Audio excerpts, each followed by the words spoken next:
Today, we're going to show you what to look for and how to inspect a truck when you're at the auctions or you're going through a third party, right? So we're going to go over how you could tell if a truck was well maintained, was it upkept good, and what things to look out for. Obviously, you know your basic stuff. Hey, do all the lights work and the windshield wipers work? Those things, obviously, you could check out, but those are low-cost things. We want to look out for high-cost items that may bite us back in the future. And one of those things is going to be your tires, right?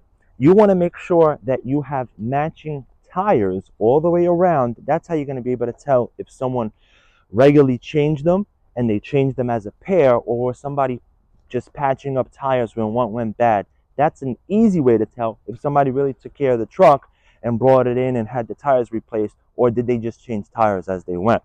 Okay, here we have a Bridgestone tire.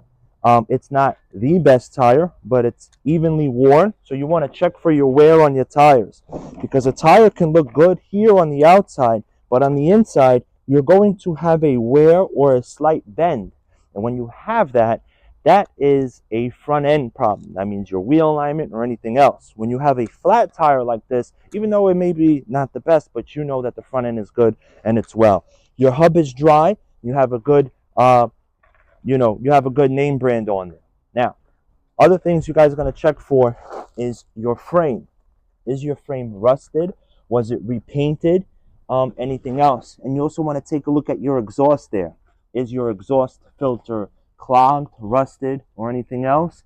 Everything here seems like it's in really good shape.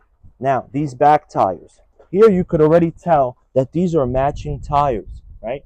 These are matching set tires. And Bridgestone, they're all matched. That means somebody came in and actually bought these tires as a set and repaired them when they needed to. So the tires look good. Looks like somebody well maintained this truck. Come take a look at the back. Here you have your lift gate. You want to make sure, obviously, your lift gate operates. But even though it operates, you want to make sure you check these pistons, hydraulic pistons. Even though this may look good and operate, but if you have this wet and your piston is starting to have any type of wetness on there or show any type of hydraulic fluid, your pistons are starting to leak and it's only going to get worse. This looks like it's completely dry. Here, again, we have a matching set of tires. They're good, they're well. And then we're going to look at a few things at the engine. So come on through. Now, what you want to look for in the engine compartment is, you see these tubes here? You're going to check if there's any type of wet oil residue on the bottom of these, not just the outside, because somebody could wash that. When you're checking behind, you're going to check if there's anything wet or anything. That means your turbo seals, intercoolers, their seals are starting to go, and that can be a big problem. When this is dry, that means there's really nothing going on.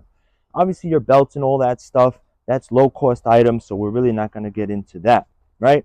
You want to make sure that obviously your fluids are low. If this is low or was low, you want to ask yourself, why was it low? That means it's losing it somewhere. Where is it losing it and why? And another thing you want to take a look for sure is underneath the truck. You want to go ahead and look underneath there and just check if there is any type of oil seepage, if it's wet under there, if there's any signs of any fluids. When you have it completely dry, that means you're good to go. Next, we're going to check in the cabin. Obviously, you're going to start your truck. You're going to check if there's a check engine light. But one thing you're going to look out for is how many hours are on the truck. Because you could have a truck with low mileage, high hours. That means this truck was run in the city, used and abused. You could have a truck with higher mileage, but low hours. That means your truck ran on a highway at a cruise control speed and it's not shifting up and down gears and stopping and going all the time. And that's what you'd rather have than a truck that worked in the city. So come in, let's check this out. First, you're going to turn the key. Make sure that all your lights illuminate. Make sure that your check engine light actually lights up when you turn the key, to make sure that nobody removed any lights.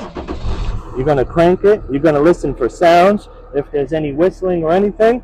And then we're going to check the hours, and I'll show you how to do that.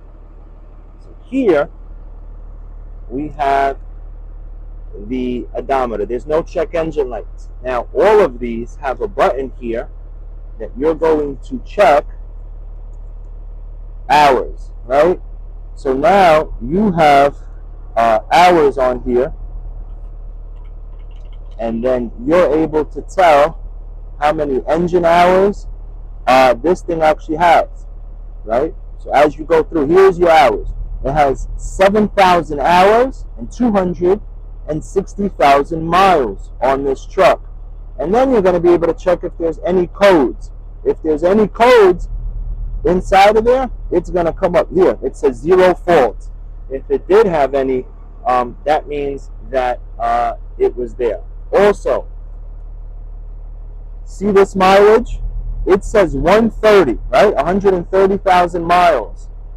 But when you go into the ECM, what does it say? It says 260,000 miles, right? Let me get that right, just to make sure. What's your mileage? 260, 249. That's your real mileage. Even though it said 130, this truck actually has 260 because in the engine computer is locked in how many hours you actually have, not what the odometer says, because somebody could replace the odometer or reprogram it, but this truck actually has 260 and you want to find out why or what happened with that. Catch you on the next one.